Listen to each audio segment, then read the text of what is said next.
بسم الله الرحمن الرحيم. السلام عليكم ورحمة الله وبركاته. ازيكم يا حبايبي، عاملين ايه؟ النهارده نزلت معاكم بقى في الحمزاوي، في محلات عند الحسين كده، محلات الملايات والفوط. حبيت بقى اوريكم بقى ايه مجموعة اطقم سراير للعروسة. وبصوا فوق هنا هوت كمان هنا هوت البورنوس بتاع العروسة والعريس. بصوا دي البرانس، تمنها بيبتدي من 850 لحد 1000 وحاجة، بس جميلة جدا. دي اللي فوق دي اللي غالية، دول 850 و950. هنا دي طقمة العروسة، طقم السراير، الفوط. بص الفوط بقى بره هنا، دي الفوط بتنقيها فرداني او بتنقي فوط اطقم. هاخدك معايا. دي البطاطين. بصوا بقى البطاطين بجميع انواعها، بجميع الصناعات. بصوا انا هاخدكم في الجوله وانتوا تتفرجوا. دي اللحفه، دي اللحفه بتاعت العرايس، الفوط بتاعت البحر. محل جميل قوي. دي بقى بصوا اطقم الفوط اللي هي ايه، بتبقى 4 قطع او 3. مش غاليه والله، اسعارها حلوه قوي قوي، اسعارها جميله. دي الفوط الصغيره بتاعت الاطفال اللي بيسالوا على فوط الاطفال اهي، شايفين؟ دي فوط الاطفال اللي بيسالوا عليها، بتبقى واخده كذا رسمه في قيمه العرايس. دي الفوط الفرداني، واخدين منها حلوة قوي.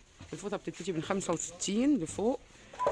ومن السراير، بصوا انا هسكت وهاخد لكم كده جولة اتفرجوا على طقمة السراير بتاعت العرايس.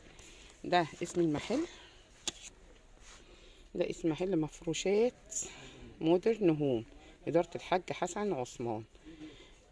بصوا العنوان اهو، في الازهر. احنا دلوقتي في الازهر بجوار عوف، جنب محل عوف اللي في الحاره بتاعه عوف. هتبصوا تلاقي المحل ده جنبيها على طول. محل جميل جدا، حاجته حلوه قوي قوي قوي.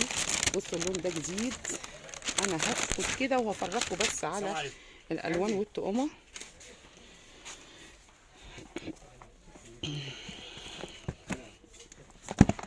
الطقم ده روعه روعه روعه. جهاز العرايس اللي بتسأل على الملايات والفوط، عند محل مفروشات مودرن هوم الحاج حسن عثمان، جنب محل عوف في الازهر. حاجات روعه واسعار جميله جدا. ده غير كمان البطاطين والدفايات الفوط. هاخدكم كمان الكبرتيات بتاعت زمان، الناس اللي بتسال على الكبرتيات بتاعت زمان اهي، اسعارها حلوه قوي. الدفايات بصوا بقى فوق دي الكوفرته بتاعت العرايس والكوفرته بتاعت الاطفال، اللي هما الاثنين اللي مع بعض، وبتاعت العرايس. يا رب يكون الفيديو عجبكم. وادي البطاطين، يا رب تكون عجبتكم. اخدتكم جوله معايا في الازهر، واللي عايز تسال على اي اسعار تقول لي. دي الحاجات بتاعت العروسه اهي اللي نقيناها النهارده، ما شاء الله ما شاء الله. ربنا يتم لها على خير يا رب، اللهم بارك. يا رب يا رب يكون الفيديو عجبكم. لو عجبكم هندوس لايك ونفعل زر القناه. وكان معاكم مطبخ ماما نانا. الف مبروك لكل العرايس.